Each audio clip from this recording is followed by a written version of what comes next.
And welcome, everybody, to University of Tampa baseball from the Tampa Stadium on the campus of the University of Tampa. The Tampa Spartans, I said Tampa a lot there. You did. Get ready to take on the Georgia College Bobcats. Hi, everybody. Jack Ike, Scott Lynn. And if you're checking your program going, I thought this was a road game. Well, it was until about Wednesday. That's right. Some weather conditions that were anticipated for the entire weekend in Georgia. And they said, hey, let's move it to your place this year. We'll play at our place the next 2 years instead. And so, bottom line is, we've got home games this weekend. All right, so it's going to work out well for the Spartans. A couple ranked baseball teams playing here today. The Spartans come in ranked number 2 in the nation, 2-1 on the season, winning against Bentley in the first game of the season last Friday, a week ago, losing on Saturday in extra innings, and then coming back to win the nightcap, or the final game of the series on Sunday. Georgia College, 2-1, won the first 2 games, and then lost to West Georgia. Yeah, that was their only road game thus far. They played 2 home games and did not allow a run in either of those. Won 21-0 over Payne, 7-0 over North Greenville, then lost 8-4 on the road to West Georgia. West Georgia, by the way, 4-0. And after this 3-game series, both teams will play West Georgia in their next games, according to the schedule. Yeah. Okay. I know the Spartans go up to Friday, I Pensacola for a 3-game, 3 games in Pensacola against 3 different teams. Yeah, and West Georgia, I think, is Friday, them, yeah. And Georgia College plays them on Wednesday at West Georgia. All right, so we have baseball here again today, and works out well for the Spartans. As Joe Urso said, I really wished I had another home series, and he got one, and it worked out for Tampa. We'll get you the starting lineups for today's game for West Georgia, and they will start with number 6, Cal Gentry leading off. Gentry is a sophomore from Cochran from Perry, Georgia. An All-American last year and a preseason All-American this year. So he did that his freshman year. So yes. He is an up-and-coming ball player. Logan Maddox, number 2, batting second. He is a senior from Loganville, Georgia. Number 12, batting third, is Wesley Womack, and he is a junior from Monroe, Georgia. Batting cleanup, Brandon Purcell, number 11. He is a senior from Glenville, Georgia. Number 7, batting fifth, is Nate Schmall, and Schmall is a senior from Cumming, Georgia. Number 1, batting 6, is Garrett Green. He is a junior from Bogart, Georgia. Number 17, batting 7th, is Brandon Holler. He is a senior from Atlanta, Georgia. Number 8, batting 8th, I should say. Number 10 is John Davis. Davis is a senior from Marietta, Georgia. And batting 9th, number 4, Cassius Young, the second baseman. And Young is a freshman from Atlanta, Georgia. Starting on the mound for Georgia College will be Charlie Hecht. We'll give you more details on him. Setting the Spartans defensively, they will have on the mound David LeBron, who picked up a win last weekend to open the season with a win over Bentley University. Setting the defense around for the Spartans, number 44 is Danny Servin behind the plate. He is a junior, a transfer in from Tennessee. He is from Miami, Florida. At first base is number 23, and that is Harrison Bragg. He is from Mississippi State and also Tacoma Community College, a senior first baseman, big kid, 6'4", 230 pounds. Drew Earhart, number 2, a freshman at 5'11", and from Tampa, Florida, Wharton High School, and he is the second baseman. The first pitch by David LeBron was a called ball, and we are underway. At third base is Darren Miller, a senior from Key West, Florida, played at Florida State. There's a ball fouled out of play. And at shortstop is Brandon Galley, and he is number 9, and he is from Louisville, Kentucky, by way of Polk State College. In the outfield, Stephen Smith, number 5. He is a junior from Trenton, Florida, by way of VMI, Virginia Military Institute. There's a little hopper. LeBron's going to field his position. Fires over to Harrison Bragg for the out. 1 up, 1 down. Got to field your position, and he did. Center field is Nick DeTringo, number 4, a junior from Ruskin, Florida, went to Tampa Prep and also St. Petersburg College. And in right field is number 15, Danny Maynard, and he is a junior from Burnt Hills, New York, by way of the University of Maryland. Batting second will be Logan Maddox. Maddox right now batting a team high .545 for the season. Obviously only 3 games in, but hit .333 last year. Hit with 11 home runs, as a matter of fact. Has some power.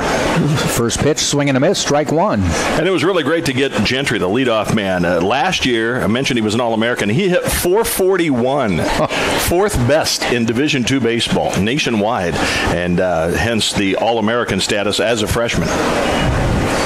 Ball 1, strike 1. David LeBron's line last week. He started the game, picked up the win. 5 innings pitched, gave up 2 hits, no runs, struck out 9, walked none. That's pretty good pitching there, my friend. Yes.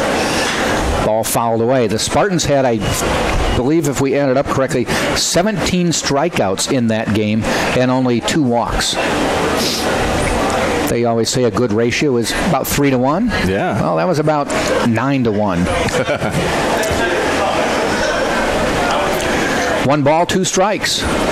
Maddox waits, swing and a miss. He goes down swinging, 2 outs. LeBron, as we mentioned, 9 Ks in just 5 innings, so 15 batters or 15 outs, 9 of them were by strikeout.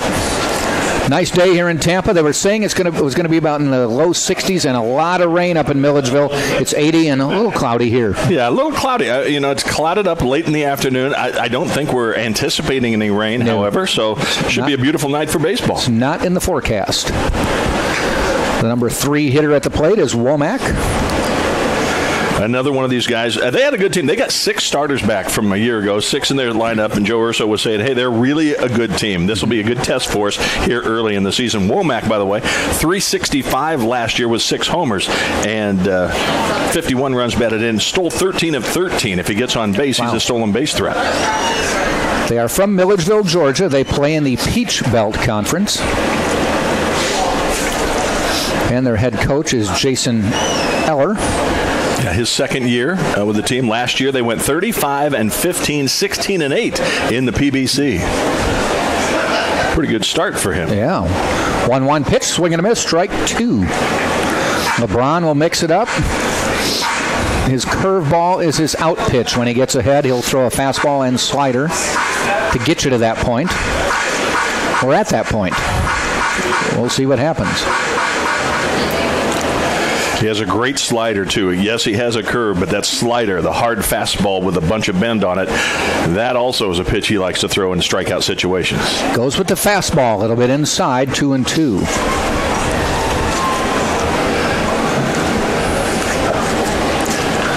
Welcome, everybody, watching right here on the Sunshine State Digital Network and TampaSpartans.tv.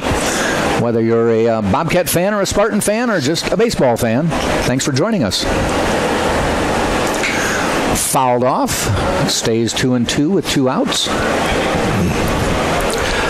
Coach Joe Urso told me he thinks David LeBron is maybe the best pitcher in Division II baseball. He really thinks this guy has the character on the mound that makes him so tough to beat.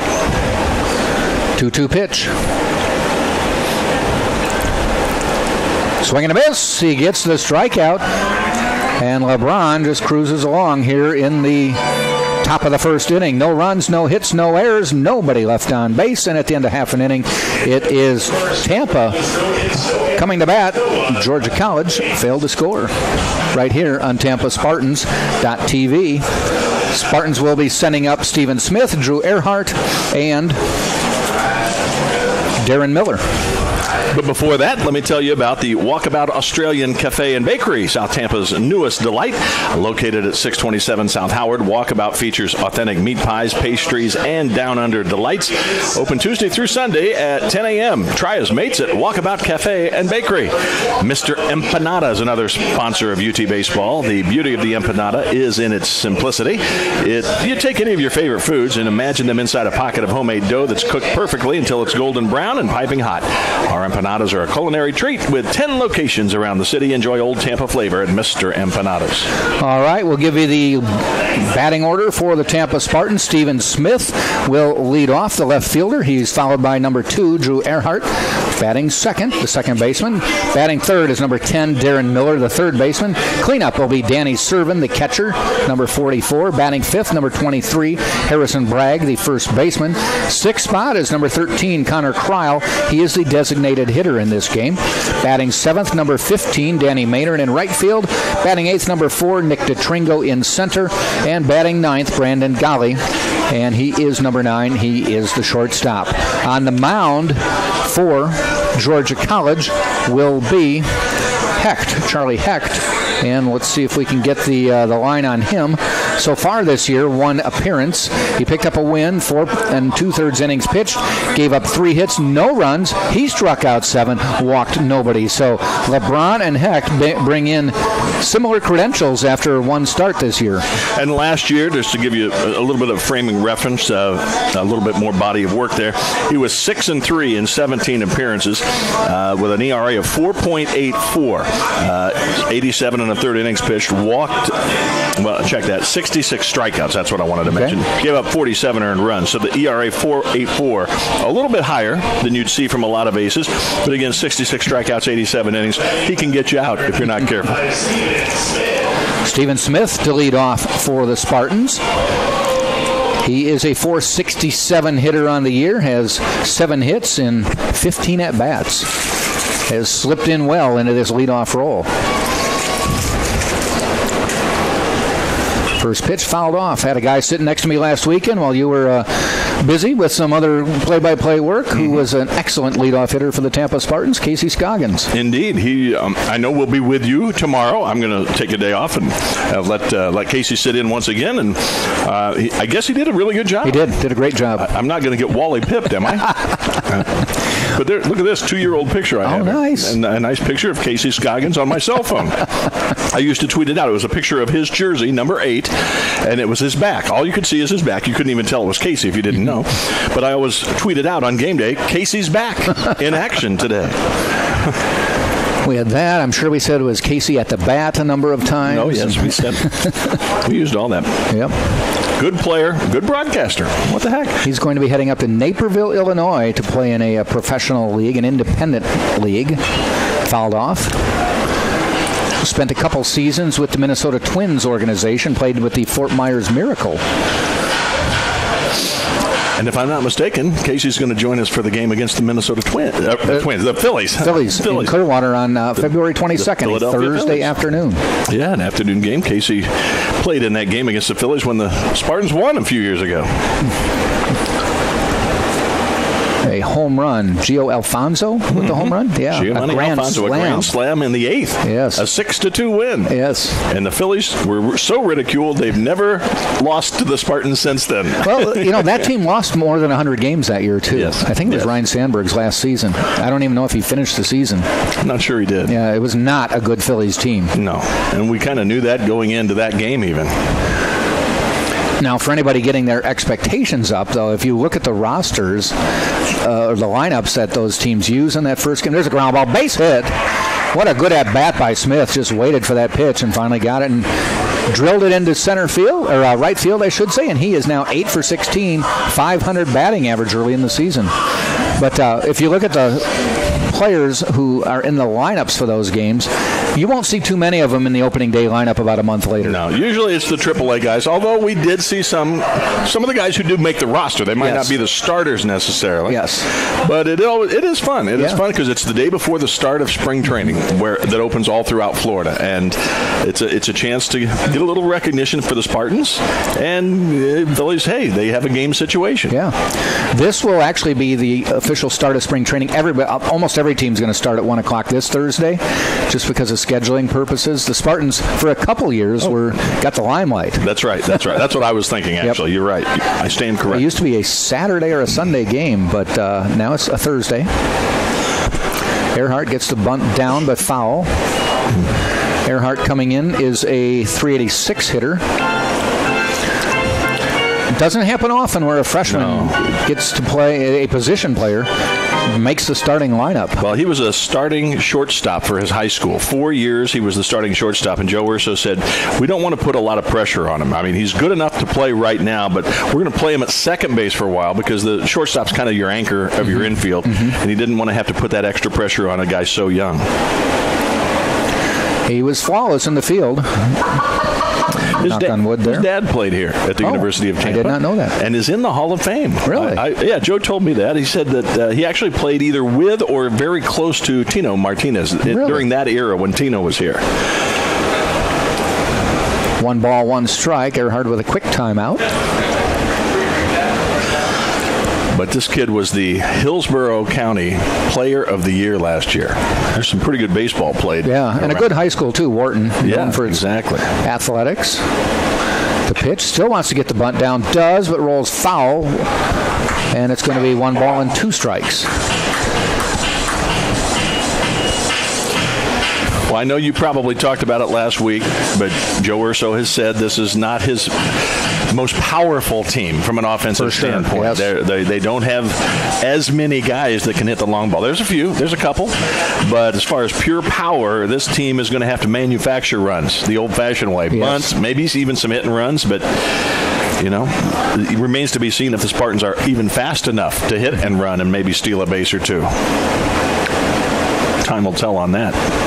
Outside, 2-2. Also want to let everybody know from our broadcast venue, the shot you're seeing is going to be the shot you'll see for the whole game. We don't have the ability to move the camera left, right, up, or down, and we have just this one camera. So you will lose the ball if it goes into the corners, but we will fill you in because 1,000 words is worth 1 picture. That's I think is what they say. Well, I reversed everything there. And I know, the first couple years that I called games with you, Jack, here, I always just kind of considered, well, we're on TV, so I don't have to do the radio play-by-play. And, in reality, when people are looking at this maybe on their little iPhones, maybe I should probably do a little bit more radio play-by-play. Became a little more descriptive. Yeah, so I'm going to try to do that this year. We know not everybody's sitting in front of a 60-inch big screen.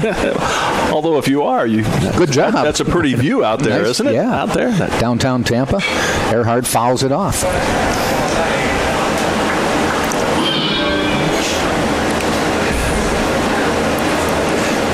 Two balls and 2 strikes. In the first 3 games of the season, Stephen Smith did attempt 1 steal, and he made it successfully. Hecht with a long look. And a glance and steps off. Yeah, keeping him close, trying to anyway. One of only 2 stolen bases in the first 3 games also. So again, Spartans did not run much. And I think it's going to take a while to see, do they have the speed to actually run? Or maybe they'll just try to hit and runs. Maybe they'll bunt guys over. He did a few bunts. Did he? Okay. A number of bunts. You got to generate runs somehow if you don't have the big bopper.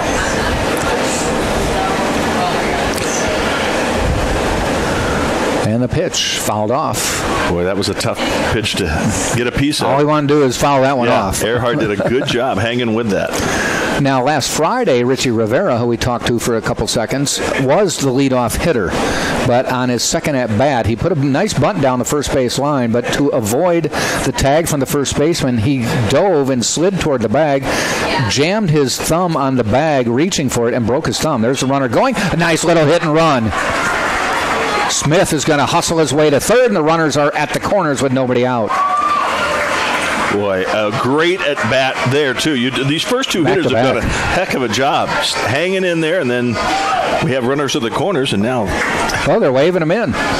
Not sure what happened, if a ball got away, but Smith... Well, I think they're setting him back. Oh, okay. I'm not sure why he kept going. Me either. I think maybe he didn't realize timeout had been called. And it had been. Apparently. All right. I saw the ball get fielded, so I know it didn't get away. Yeah. No. He threw it in. Darren Miller to the plate now, the senior. 385 hitter on the year as well, with 5 hits, 13 at-bats. Joe Urso really believes this guy has a chance. I mean, he says he's the main guy on offense. I mean, he hits third, plays third, expecting some great things from him this season. He had a great year last year for the Spartans. Moved around a little bit, eventually ended up at third when J.D. Osborne was moved to catcher and first base. Right. Yeah, you talk about a year. 371, 15 doubles, a triple, 13 homers, drove in 53. That is a great year. The ball high, 1-1. There are only a couple bats in this lineup who have some power. Yeah. And certainly he's one of them. Next batter coming up will be the other one that is expected to provide power, and that's Harrison Bragg. Actually, Bragg moved down the order. There's a ball heading out into left field, center field and left field giving chase, and making the catch is Maddox. In center, tagging and scoring is Stephen Smith. Not that deep a fly. I think that was as high as it was deep, but Smith showing he's got some speed. Crosses the plate with the first run of the game, and the Spartans take the first inning lead 1-0.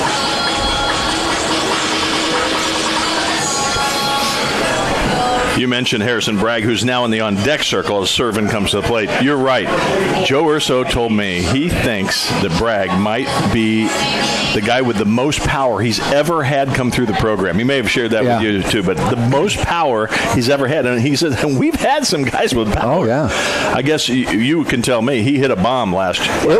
It was on a rocket. You see the light pole just to the left of center field, and then the pole without a light on it right next to it. Line shot about 20 feet up that fencing out there. Joe, when he was describing it to me, because I hadn't seen it, said, it was basically a second deck shot. So. Foul ball down the third base line. Yeah, it was hit high. It was not a blooper. It was. Was it a line drive or was it a towering fly? No, it was not a towering. It was a line drive. It got out of here quickly, but it was high. All right. Look forward to watching him all season. Yeah.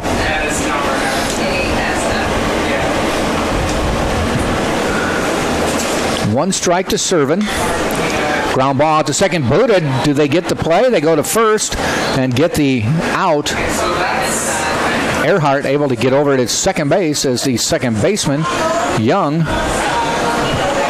booted it but kicked it over to the shortstop who was able to make the throw. They were not able to get the force, though. So score at 4-6-3. Just a routine play. Yeah. Just didn't get the double play out of it. There's no error on it because nobody got an out. Did anything that cost them anything other than they didn't get a double play. But as we always say, you can't assume you will get the double play.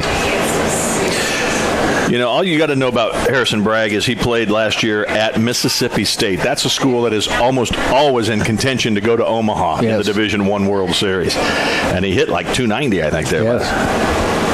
That is hit. Center field. Going back, though, is Maddox on the track, waits, and makes the catch. Oh, man. Well, you got a hint of the power. Oh, yeah. It pulls it. It's out of here. 1 run, 2 hits.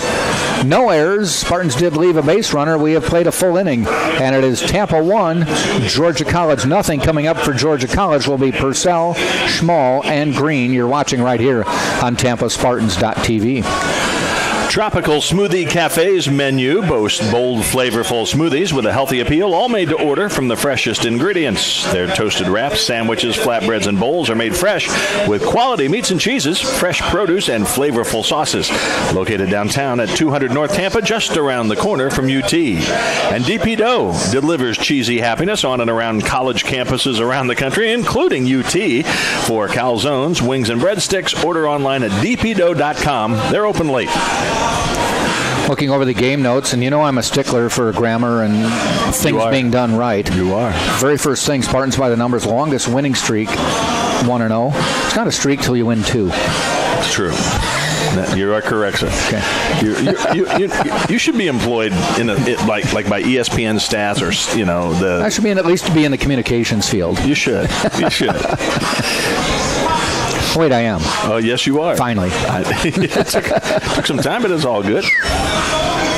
You know how to turn this thing on, by the way? I do. Okay. Well, I think it's similar. I'm talking about my stats monitor. Yes. Since we were talking stats, mine went out a little while ago, and this is my first game, in a couple of years, so I thought I'd ask. I think you need to summon Berkeley. Okay. Hey, Berkeley. Okay. I'll do it next time between innings. I have no need. No, I have no. I'm good. I'm good. But I just wanted to make sure I have it at some point along the way. But well, good start for the Spartans. Yes. Brandon Purcell to the plate. .286 hitter on the year. That is 2 hits, I should say, 7 at-bats. LeBron on the mound. And again, preseason All-American, one of the 2 preseason All-Americans on this Bobcat roster.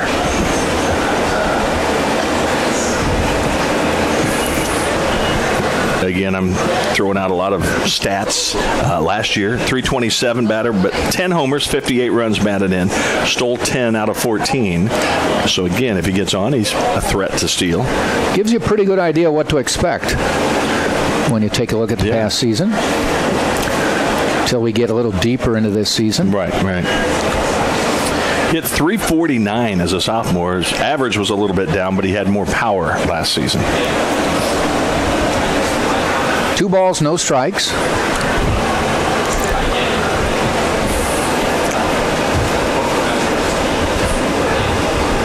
And the pitch.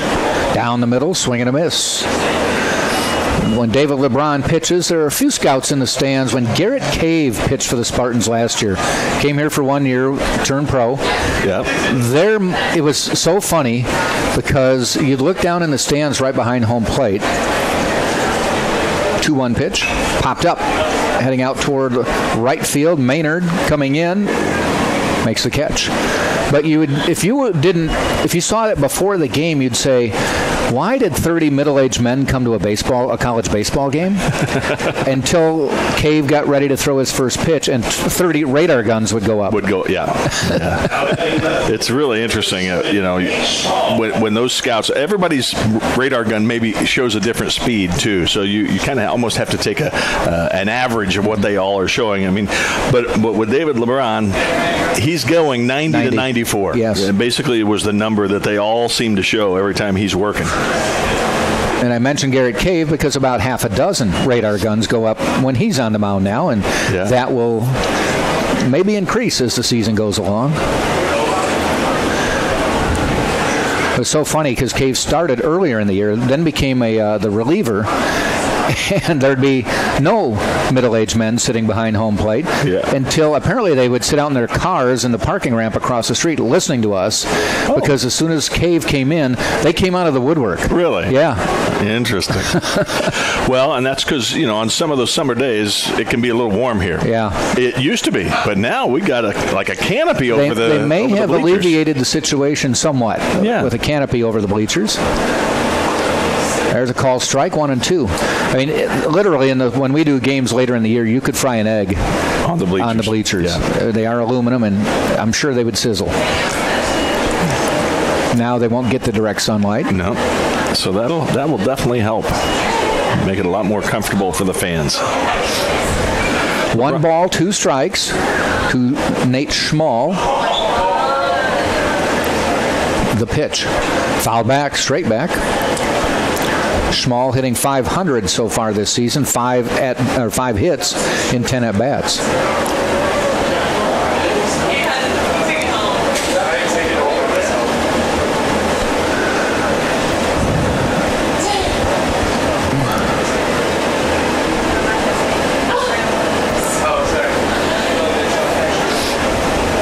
And the 1-2 pitch to Schmall. Fouls it back off of either the catcher or the umpire's face mask. My buddy Scott Lynn was not here last week. He was doing play-by-play for the NBA's Portland Trail Blazers radio network. Yeah, that was fun. The regular play-by-play Your little side job there. Yeah, they actually called me before the start of the season and said the regular play-by-play guy was going to have to take a medical leave of absence, and could I fill in when necessary? So I did the first month of the season. Mostly road games, right? Or all road games? At the start of the season, I did everything. Okay. I did home. I was hanging out in Portland quite often. Okay. But now I'm doing basically their long road trips, 3 games in 4 nights or 4 games in 6 nights. Ground ball out to Earhart, takes it on a second hop, and tosses to Bragg for the out. Schmall is down, 2 down. Yeah, I just got back. on what would have been Tuesday, I guess. I got back on Tuesday from calling 3 games in 4 nights. I was in Toronto on Friday night, called the Blazers there, and then the Sunday afternoon game at Boston's TD Garden, in which they lost on an Al Horford buzzer beater at the very end of the game, and then they got beat at Detroit. So I had an 0-for-3 road trip. I'm not sure I'll get the call anymore, actually. Yeah, I don't blame you. Well, I hope they don't. But I've called, I think, 20 games now this season. Wow. At the plate now is Green. Garrett Green hitting .444 on the year. That's 4 hits and 9 at-bats. The 6th batter in the order, the 3rd baseman. Hit .300 last year, Jack. Played in 50 games, had a homer, 36 runs batted in. If I remember, you said 35 and 15, so he played every game. Yeah. 0-1, hit out into right field, and it's going to drop for the base hit. Right in front of Danny Maynard. So Green is on first with 2 outs, and it will bring Holler to the plate. Brendan Holler, the designated hitter. His body of work not big right now. He's a .500 hitter because he's got 1 hit and 2 at-bats. There you go. Last year, no homers, 19 runs batted in, got 99 at-bats, and hit .343. It wasn't a full-time player necessarily, but did see plenty of action, and at .343 is pretty darn good.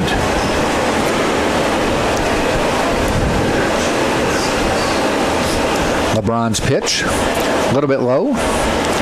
Since you kind of gotten immersed in the NBA, was this like one of the wackiest trade deadlines in a while? Oh, my gosh, yeah. The Cavaliers, the only guy they kept was LeBron James. Yes. I mean, that was wild. Yeah. They traded everyone except LeBron and Kevin Love, who's injured. I mean, other than that. Nobody wanted him right now. Oh, my gosh. It was crazy. Well, I guess they admitted we tried to take the Warriors down. We did 1 year, but we're not capable of it anymore. Yeah, they had really gone into a funk, and they were sniping at each other within the team. I mean, to me, the craziest thing was that the Celtics acquired Kyrie Irving for Isaiah Thomas. Yes. Sent Isaiah Thomas to the Cavaliers, and he was hurt the first part of the year. He only played, I think, 13 games for the Cavaliers, and then they traded him to the Lakers to be the point guard when they have Lonzo Ball. Yeah. Who's hurt right now.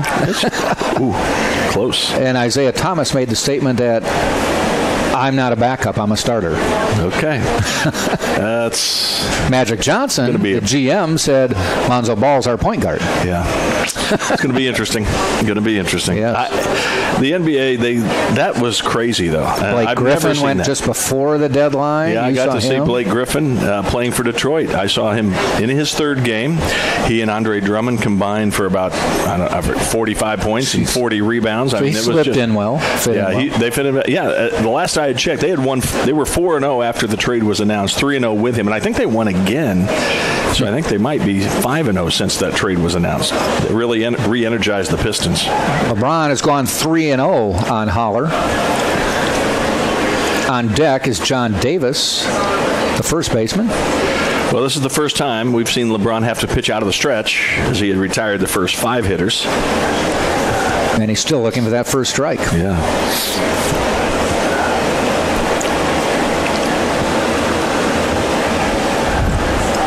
More than likely not swinging, so we'll see if LeBron just grooves one. No, he missed outside. 4-pitch walk.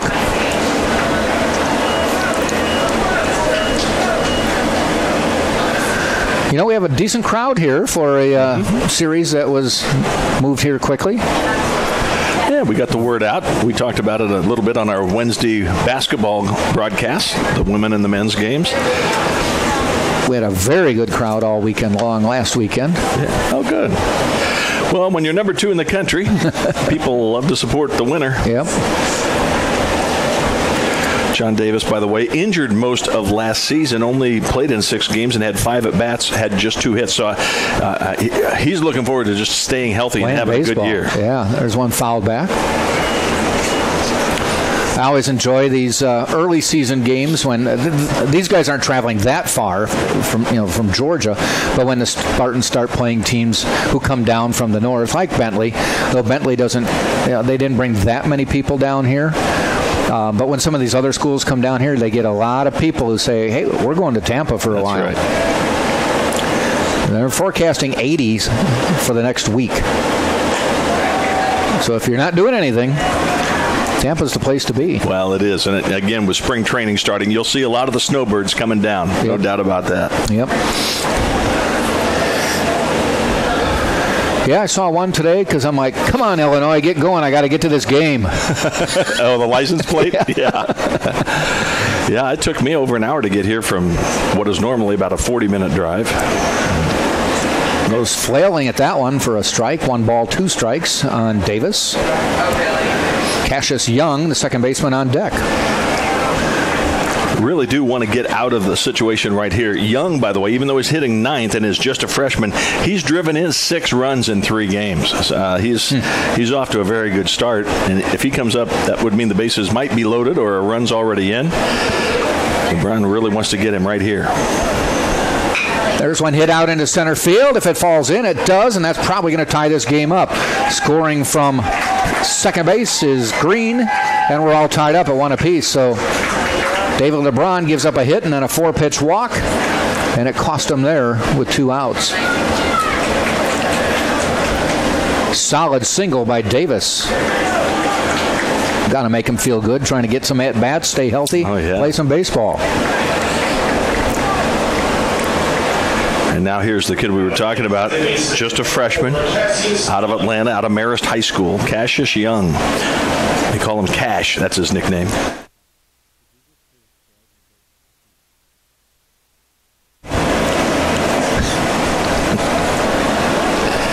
LeBron in the stretch. Runners at first and second again. A little bit inside. Young hops out of the way.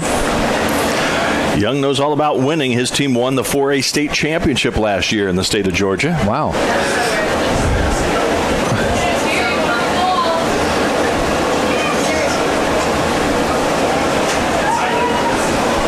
Spartans not holding any runners on. The pitch. Swing and a miss. Good cut. No contact. Umpires for today's game. Arthur Thigpen is behind the plate, and Rick Darby has the bases. A crew we've seen before, and a good crew at that.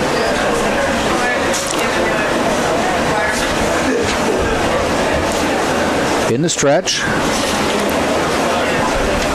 the 1-1. Head out into right field, waiting for it though, and making the catch is Maynard to end the inning.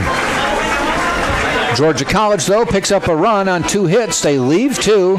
We've played an inning and a half, and it is Georgia College 1, Tampa 1. Spartans will send up Connor Kryl, Danny Maynard, and Nick DeTringo.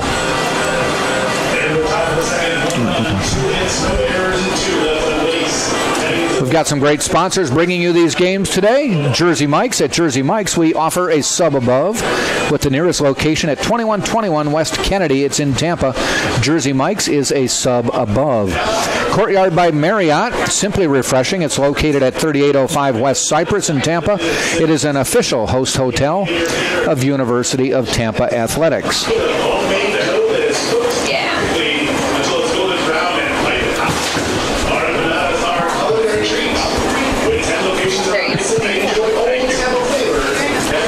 Spartans sending up Kryl, Maynard, and DeTringo.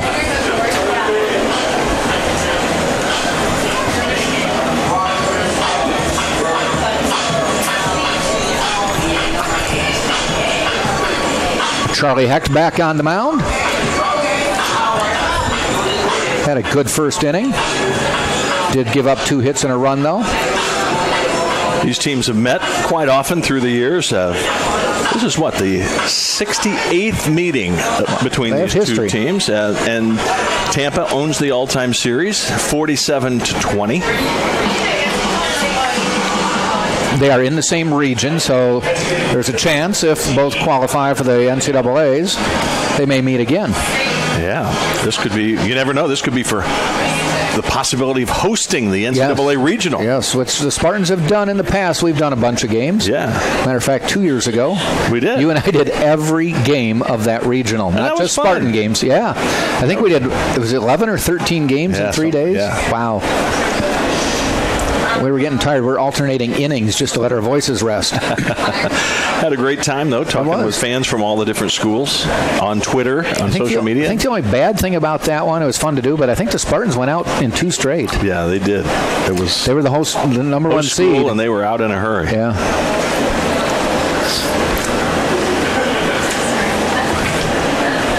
Connor Kreil, another veteran of this ball club. Kreil hitting .364 on the season with 4 hits, 11 at-bats. One of the few lefty bats in Joe Urso's lineup.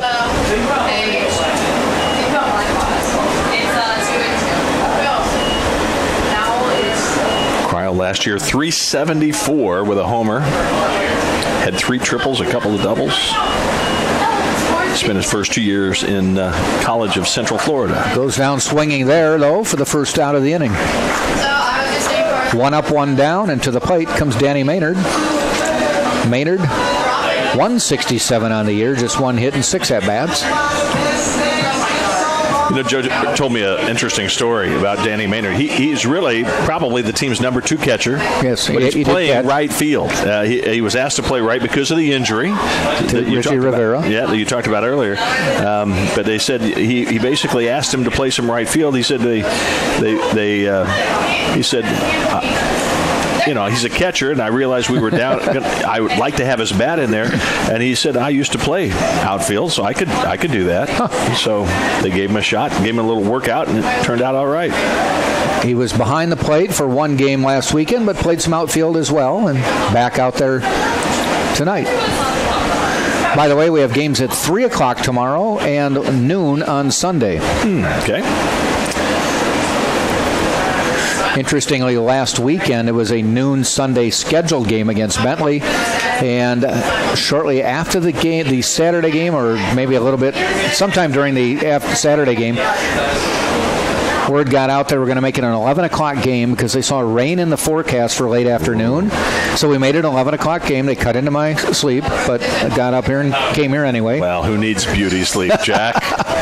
I just admitted reality and said, okay, I'll be there. I'll be there. And no sooner did the game end, it started pouring. Really? Yes. Oh, that was and brilliant. It rained all Sunday, the rest of the day. I mean, it poured after that. So these coaches, they are pretty smart guys, apparently.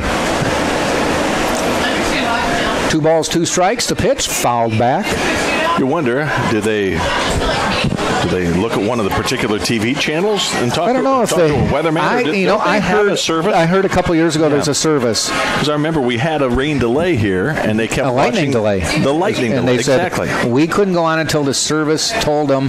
Yeah. Lightning had not happened within X amount of time. I think it was a half hour. And another called third strike. 2 up, 2 strikeouts, so 2 down.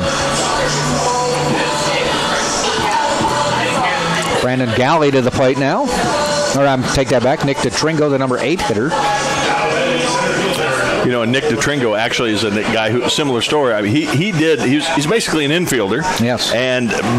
But Joe Urso needed somebody with that injury, and it was actually DeTringo, I think, who came to him and said, well, I played outfield up until my freshman year in high school. I could do that. So they literally ran him through the paces, gave him a workout, and it looked okay. He said he actually played very well last weekend. He did. Pretty impressive out there in the outfield. He did move into a shortstop late on Saturday's game. And a base hit down the line. That's going all the way toward the wall and left. And DeTringo, not even thinking about stopping, cruises in with a stand-up double. Wow, that thing was hit on a rope. A good dive from the third baseman, Green, but it got past him in a hurry.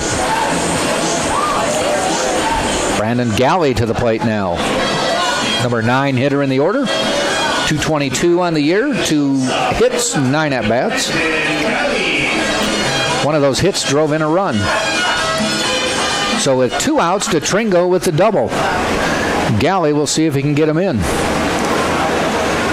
You know, you mentioned earlier he started his career at Polk State College, was there 2 years, but was at University of Miami last year and played in 29 games and started 20 of them, hit just 229. And Joe Urso says, I think he's a better hitter than that. He's probably better than I think he's better than a 280 hitter. I think he can do some things, even though he's batting at 9th in the order here.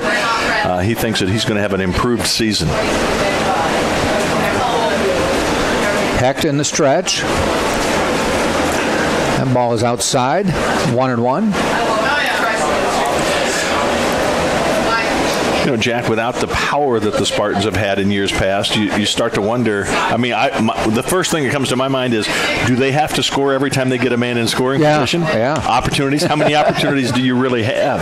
You know, so I wonder if the pressure's on in that regard. Swing and a miss. I think that comes down to whether the coaches have expressed to this team what they've expressed to us. Yeah, right. Guys, we're not powerful. We have to do things. We don't have as many home run hitters as we've had in the past. But most of these kids, they don't even know what happened in the past as far as, home run hitters or whatnot. Yep. And there's probably nobody in that dugout that doesn't think they can't hit one out of here. True. If they connect. And the bottom line, it is what it is. You can't come here and say, oh, you had home run hitters in the past. I'll become a home run hitter. Right.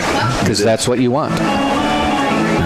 And as Joe Urso has told both you and I, this team will go far if the pitching holds up to what the coach thinks it will be. Yep.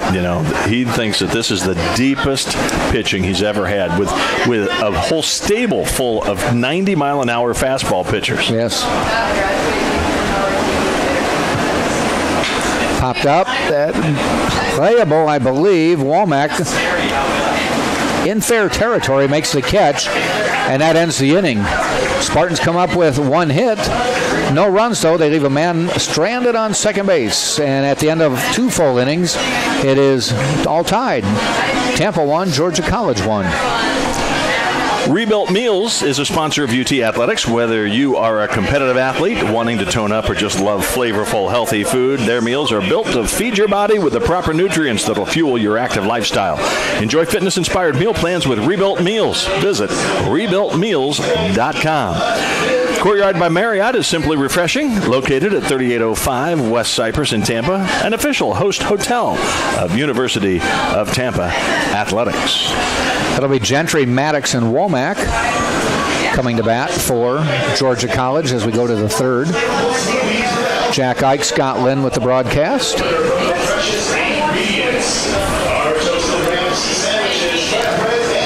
It's kind of a fun time of year when we overlap baseball and basketball. We really overlapped them while you were gone. Yeah, you had Saturday. A triple header on Saturday. I did. You called 3 games for the University of Tampa. I did a women's basketball game at 2, a men's basketball game at 4, and I had asked them to not go into overtime because I had a baseball game to go to at 6, so I had to. That game got done about 5:45. Wow. The men's basketball game. Hustled over here with 5 minutes to spare, and then the baseball game went 11 innings just to make me stay here longer. Well, yeah, that's a full day in everybody's book. So when did you eat? Did you have a chance to have anything to eat? I ate something between the men's and women's basketball game. Okay. But you know what that's all about. We try to eat maybe 1 or 2 quick pieces of pizza and get back to the next game. Right. Nothing after that. I think I asked someone to bring me a hamburger, and I conned Casey Scoggins into reading a couple commercials. Oh, that's good. You got a few bites anyway. Yeah. That's good. This is Gentry, the leadoff hitter, as we go to the top of the third. A 1-1 ball game now. It's hard to believe Gentry was a freshman when he put up all those numbers. Yeah. I mean, that's impressive. Top of the order. They think a lot of them. 441 batting average. He had 89 hits last year. That one's fouled off. I tell you what, Sunshine State Conference, Peach Belt Conference, that's good baseball. It is. It really is. This Joe Urso's right when he says this is going to be a real test for us. Mm-hmm. And they're going to have to play good baseball and get good pitching all weekend long to win the series. There's one hit out toward LeBron. He's got to field the position again. Quick throw. Safe. hustling down the way. He's fast, too, huh? Identical. That was an identical to the first one. He just got out of the box a little faster. Yep.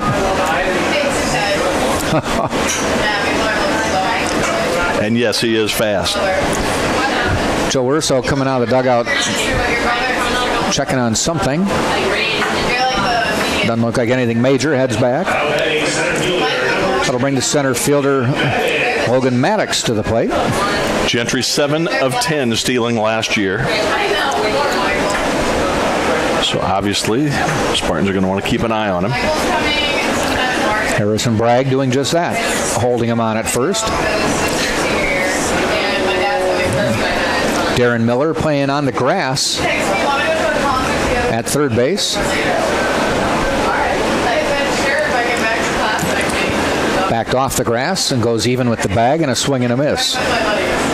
Nice pitch there, out of the zone. Was not even a strike, but Maddox was chomping at the bit to try to connect and get something going.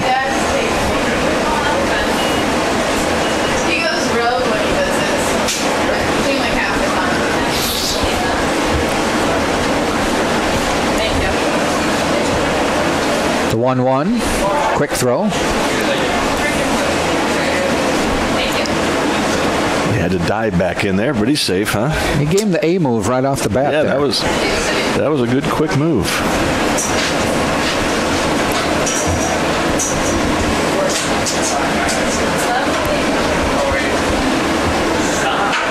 Another glance over at Gentry. LeBron in the stretch.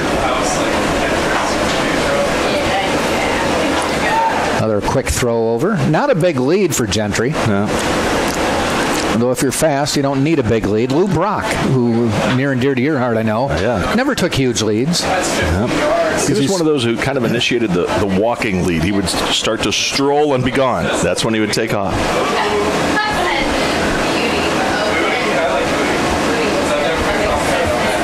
There he goes. Swing and a miss, a throw, and he's in.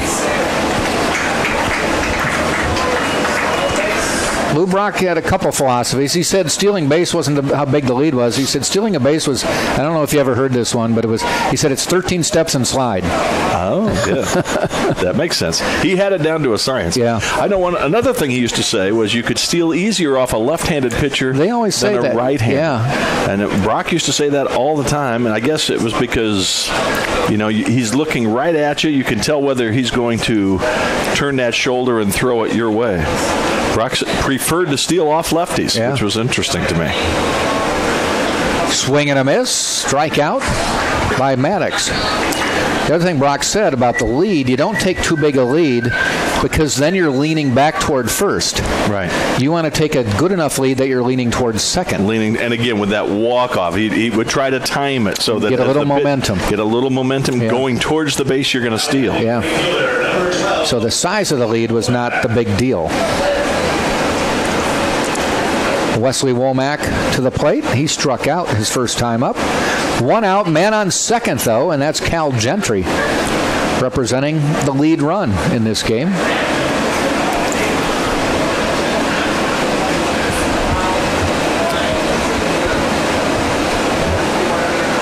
And that one slips away for a ball high.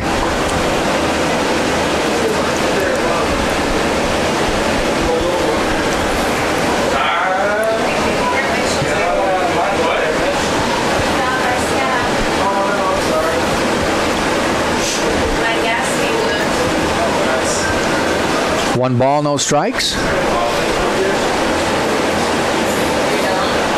LeBron's a little bit more deliberate with runners on base. And Womack says enough's enough. I'm going to reset.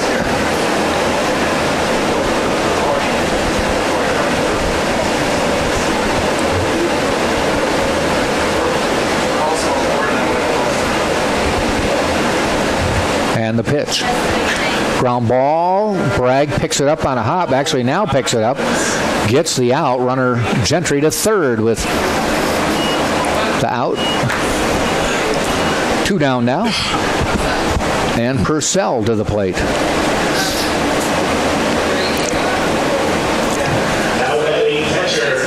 That looked like one of those nice slow rollers, but those are always awkward balls. It took a funny hop. Yeah. He didn't charge it. He waited back for it, and that made it. He got that in-between hop. And interesting.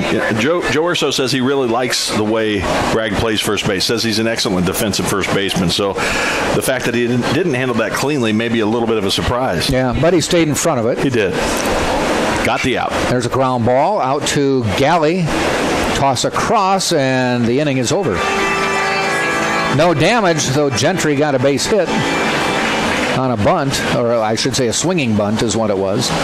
Another one of those. No runs, 1 hit, no errors. They did leave a runner at third. We've now played 2.5, and it is Georgia College 1, Tampa 1. Spartans will be sending up the top of the order, Smith, Earhart, and Miller, right here on TampaSpartans.tv. If you're hungry, call Pizza Hut at 251-3399. Get your pizza delivered to UT today. If you're watching in the state of Georgia, you might want to check your directory. Yes. That's probably a different phone number for your Pizza Hut there. But here in Tampa, and for the UT students, 251-3399 will get you covered. And if you're thirsty, grab a Pepsi, the official Spartan soft drink. It is. Charlie Hecht out for inning number 3. Top of the order for Tampa. Tampa with 3 hits on the game. Both teams 3 hits.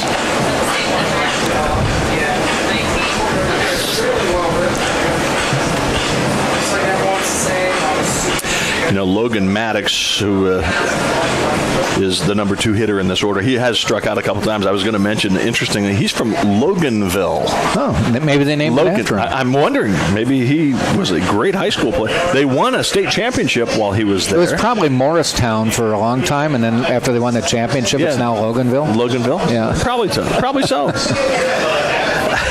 So he claims. Yep. Loganville, Georgia. He played for Jeff Seegers, made it All-State there. He was a member of the 2012 state championship team, and they made it to the Elite 8 in the state tournament in 2013 and 2014. So maybe the fact that they were making some deep runs changed the name of the town for him. What you've been saying when you run through the bios on these players is Georgia College has some pretty good players. They do. They recruit well. They've got winning in their history. I know a lot of coaches, they'd rather have somebody who's been through championship scenarios than maybe somebody who's maybe a little more talented but hasn't had that indoctrination into whatever it takes to win. Yeah. Stephen Smith shows bunt, fouls it off though. Singled his first time up. Solid single into right field. Eventually came around and scored the first and at the moment only run of the game for Tampa. The 0-1. Looks at a call strike. 2.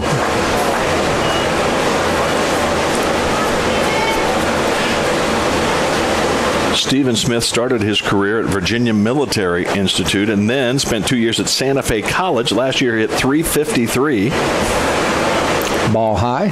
Santa Fe College has produced a number of great Spartan players. Casey Scoggins came from there.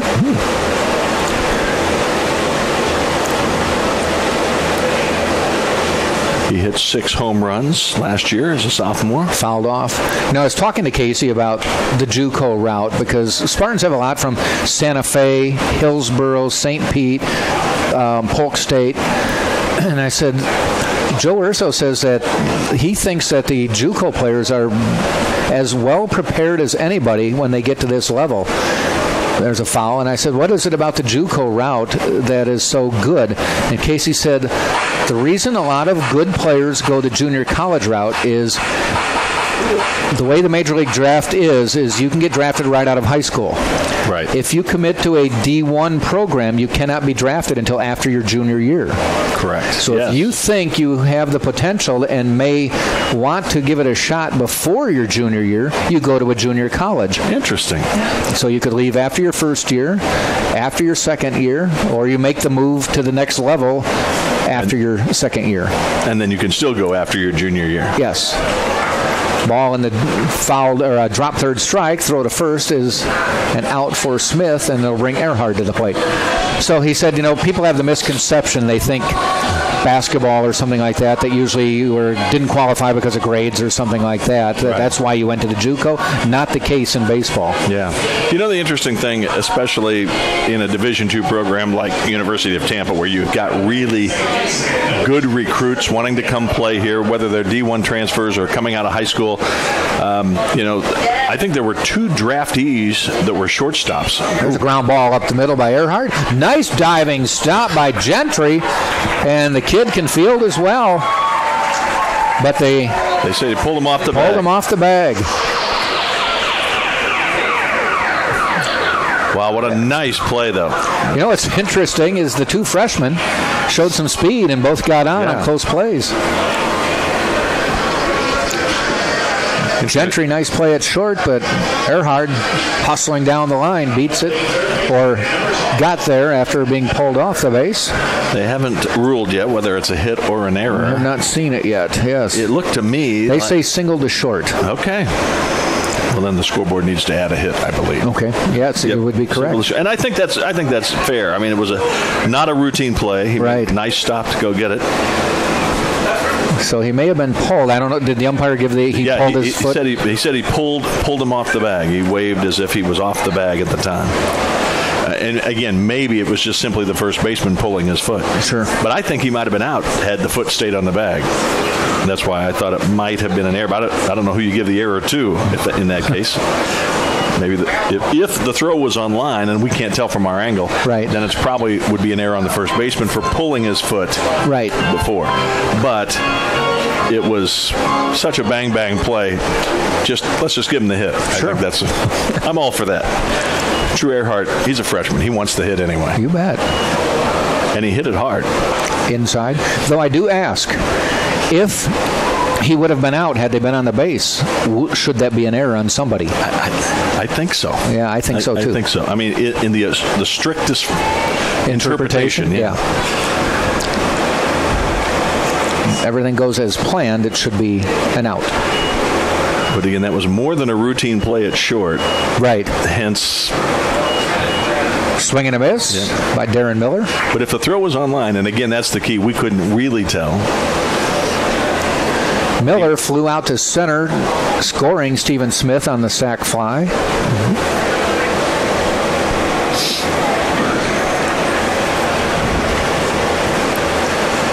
Throw to first, back in time. The other thing I asked Casey a lot of questions over the weekend, but I asked him this. I said, why, if you hit a ball into the outfield and a runner scores from third, you get a sac fly? What if you're a right-handed hitter and you hit a ball to second base swinging and drives in a run from third? Why isn't that a sac? And his answer was because. Just because. That's the rule. That's the rule. That is the rule, yeah. Just because you couldn't get it up into the air into the outfield, you don't get credit for the sac, even though your intention was get it on the ground and the runner will score. Right. So we have 2 outs now. Miller goes down and Servin to the plate, who grounded out 6-3, which actually was a 4-6-3 ground out. Yeah, exactly.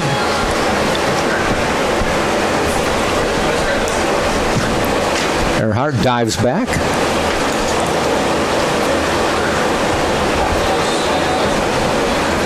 Bottom of the third, 1-1.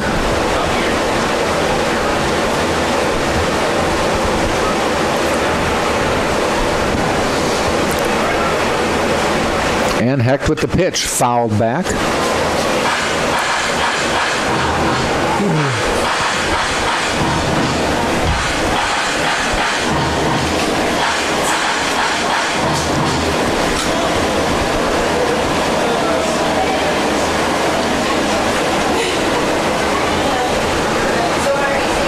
Into the stretch. Earhart with a little bit of a lead, and the pitch. High outside.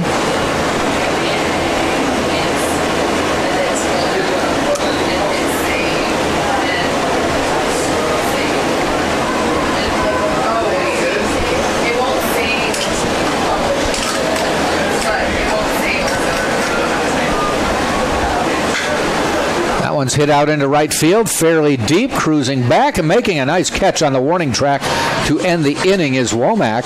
That got out there in a hurry, and he was playing deep anyway. No runs, 1 hit, no errors, runner left on first. And we played 3 full innings now, and it is still Tampa 1, Georgia College 1. You're watching this game with Jack and Scott right here on TampaSpartans.tv. We want to give a big shout out to Drs. Selman and Gasser and Florida Orthopedic Institute and their sports medicine team for keeping our players safe and providing athletic training services and medical care to University of Tampa student athletes. Also, looking for a place to stay next time you visit Tampa? How about Crown Plaza Hotels and Resorts? It's the place to meet. And the official chariot of the Spartans is Mart's First Class Coach. If you need to charter a bus for anything, go online to martsfirstclass.com. That's Mart's, M-A-R-T-Z, firstclass.com. I like this, and nobody can see it for a while anyway, but if you could look down the right field line, every inning, all the West Georgia, or I keep saying that, all the Georgia College players not playing run down to the foul pole and run back. Keeps that blood circulating. I've seen that other teams do that too. Mm-hmm. I'm waiting for Joe Madden or somebody like that to implement that. At the major league level? Send the Cubs running down to the Ivy. I think the Players Union would have a grievance, probably. Making me work? I'm paid too much to work. David LeBron out for inning number 4. So far, he's given up an earned run, struck out 3, walked 1. He's thrown 46 pitches on the day. You know, I am just thankful to be here tonight, relaxing, watching a baseball game after watching the turmoil in the stock markets all week. Yes. The roller coaster ride, most of it downhill. It was down 400 again, and it ended up, I think, up 200. Oh, okay. So. I mean, it's just been a crazy ride. And they just, everybody that I watch, like on CNBC, watch the Business Channel, they basically said it's going to be like this for a while. It's just going to be, the volatility is just going to be like this. Now, I know not everybody's in the stock market, but it's crazy. If you look at your 401k. No, I don't want to. I was just going to say, if you haven't, you probably don't want to. Not right now. Give it a couple months, maybe we'll be back. Though if you looked at it in first of the year, it's about the same as it was, and you haven't looked at it since. Yeah. Up 330 today. That was the final. Right. The Dow was up 330. The interesting thing is they keep saying it's because the economy is doing so well. Yeah, and inflation could rear its ugly head, and therefore interest rates would go up, which would be bad for the growth of the country. It's just, I don't understand. This is why I shouldn't be in the stock market, because I don't get it. Ball in the dirt. Too small. I need to take a class at University of Tampa, I think, and understand all this stuff. Might scare you more, though. Oh, yeah. Probably so. Because then you'll be going, oh, my goodness, I know why it's happening. Yeah. What am I doing in it? That would be... The 2-0 pitch. Ball 3 to Schmal, who grounded out to second base last time up. Good ball game here between two nationally ranked teams. Mm-hmm. Last week against Bentley, it was a wood bat series. Yeah, this is different. Yeah. Ooh. And a 4-pitch walk, second one of the day by LeBron.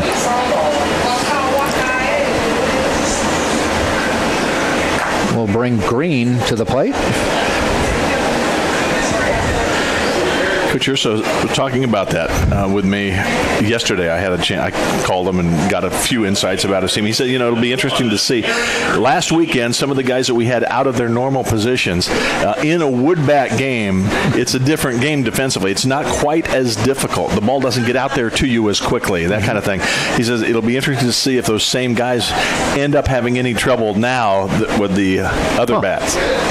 Runner goes, foul. No, not a foul, but thrown into center field. Runner not able to advance, but, we've seen early indications from head coach Jason Eller that if I get a runner on, I'm going to run him. I'm moving him.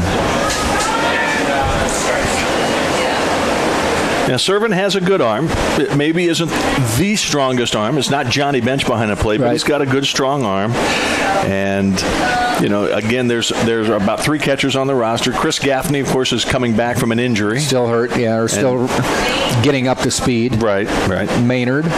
Seeing a little bit of time, obviously, but... and Loflad as well. Yeah.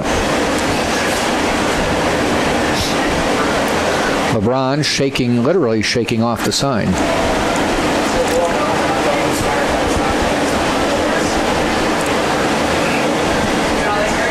Green with a base hit and scored.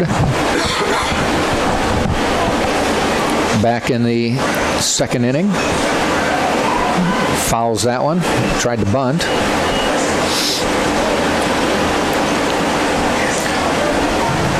Runner on second with nobody out. Georgia College seeing if it can get the lead on Tampa.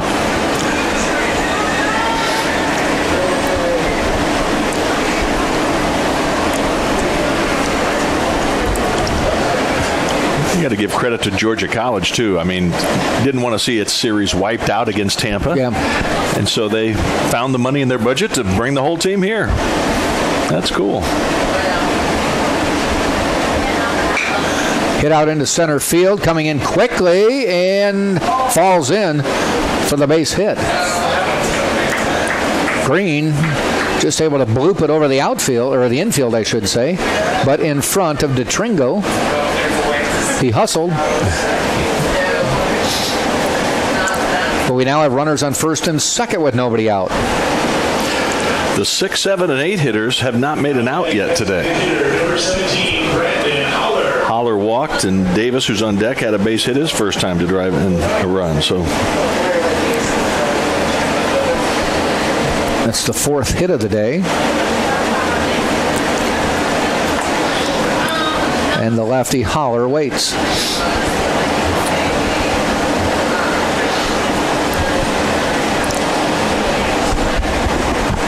Shows bunt. It goes right back to LeBron. He's got no other choice but to go to first. So runners on second and third as Jason Eller just keeps moving them 90 feet at a time. And now has two runners in scoring position with one out. And John Davis coming to the plate. Now batting first baseman, number 10, John Davis.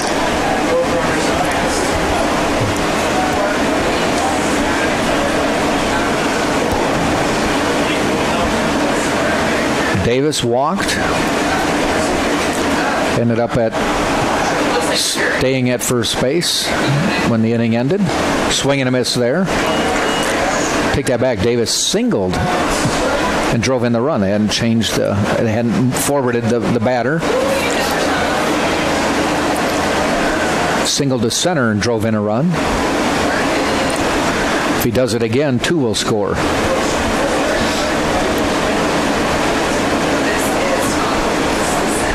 Right back at LeBron, and he makes the catch, the throw to second, and they got the double play to get out of the inning. A little bit too far off the base was Garrett Green on the line drive that David LeBron snagged. Schmall able to get back to third, but Green not able to get back to second. And the Spartans turn a unique double play to get out of the inning. And that's too bad for Green. I'm from a standpoint. I mean, that ball was hit. It was going up the middle, and you're thinking, I'm going to score on a base hit up the middle. Yep. The fact that the pitcher gets the glove up, catches it, you're now pretty much a dead duck there at second base. And he certainly was. It just LeBron showing great patience, waiting for his shortstop to get there. Let him just enough to get and that's not a base running gaff because you're leading off second, and your first move is to take a couple steps toward third. On the hit crack of the bat like that. Anyway, no runs, a hit, a walk, no errors, one left on after wiping him out. So we go to the bottom of the fourth, and it is still Tampa 1, Georgia College 1, right here on TampaSpartans.tv. The campus bookstore sponsors UT Athletics. The Barnes & Noble campus store has everything UT in one place.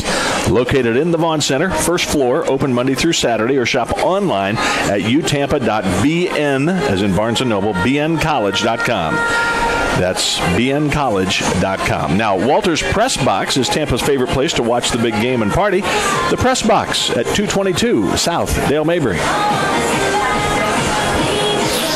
Charlie Hexline, after 3 innings of pitching, he's given up 4 hits, 1 run. It was earned, walked 2, struck out Take that back. That's LeBron's line. They haven't changed that as well. For Tampa, it will be Bragg, Cryle, and Maynard coming to the plate. The scoreboard actually is only showing 3 hits for Tampa. He has given up 4. You were right the first time, Jack. So they did change it now for Hecht with 4 hits, 1 run. It was earned. No walks, struck out 4. He's thrown 53 pitches. And Harrison Bragg, who saw one of those pitches, and the only one, when he flew out deep to center his first time up, swings and misses here.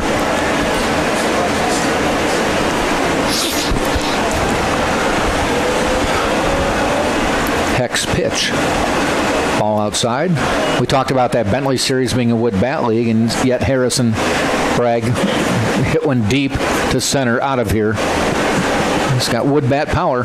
He does. That might have taken out. That might have looked like the natural if he'd have had a aluminum bat. He might have hit one of those lights up there. They said he went around on the check swing, so 1 and 2 falls in a hole there.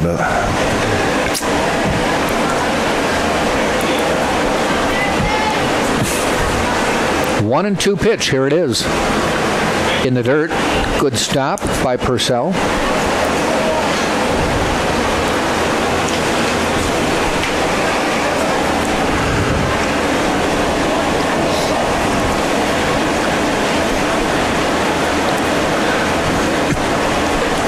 Goes upstairs to get that and can't. Goes down swinging. Strikeout number 5 for Hecht. And we head to the number 6 hitter, Connor Cryle. I was just listening to the walk-up music for Connor Cryle. I don't know it. But I asked Casey Scoggins, I said, how important is it, or, I mean, is it fun to make the decision on your walk-up music? And he told me the 2 songs he had used for walk-up music, and I'm like, never. I remember you having walk-up music, but I don't know who you're talking about. Yeah. I wouldn't know either. And again, their walk-up music would be different than what yours we and would mine. Pick. Yes. I'm fairly certain you would have picked a Doobie song. I would have picked a Doobie Brothers song. Yeah. And by the way, I do have my tickets for their concert in May here in Tampa. Good. You asked if I could go, and I said I'm not sure if I'm available. Maybe not. But I went with you the last time they were in town, though. Yeah. Should be in the Hall of Fame. It should be in the Rock and Roll Hall of Fame. RRHOF. Yep. Travesty. And I know a lot of Hall of Fame listeners tune into our broadcast, so Come on, guys. Connor Cryle struck out his first time up. So I'm just wondering, what's it take if the Doobie Brothers aren't in? I mean, I do not know. REO Speedwagon's been around since the early 70s. Mm-hmm. How come they not be in yet? Yeah, yet Cheap Trick. A similar One Trick Pony. Yeah. High pitch. I think Foreigner. Did Foreigner get in, or they're on the ballot now? And I saw the Doobie Brothers with Foreigner opening for them way back when. Yeah. So we got to go, Foreigner open. That group, they got that song like Feels Like the First Time. Uh-huh. Oh, that's the one, that's the group. Maybe they do other ones.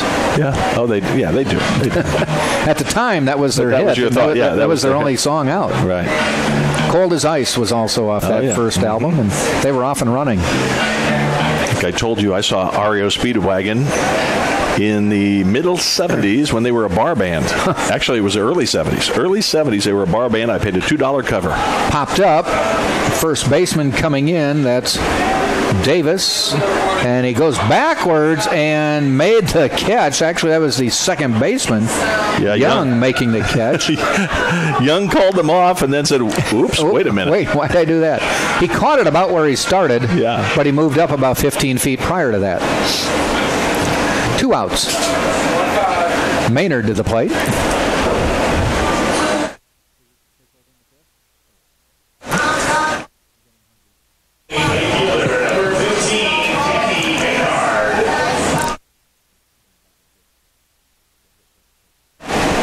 Danny Maynard to the plate. First pitch to him. A little bit low for a ball.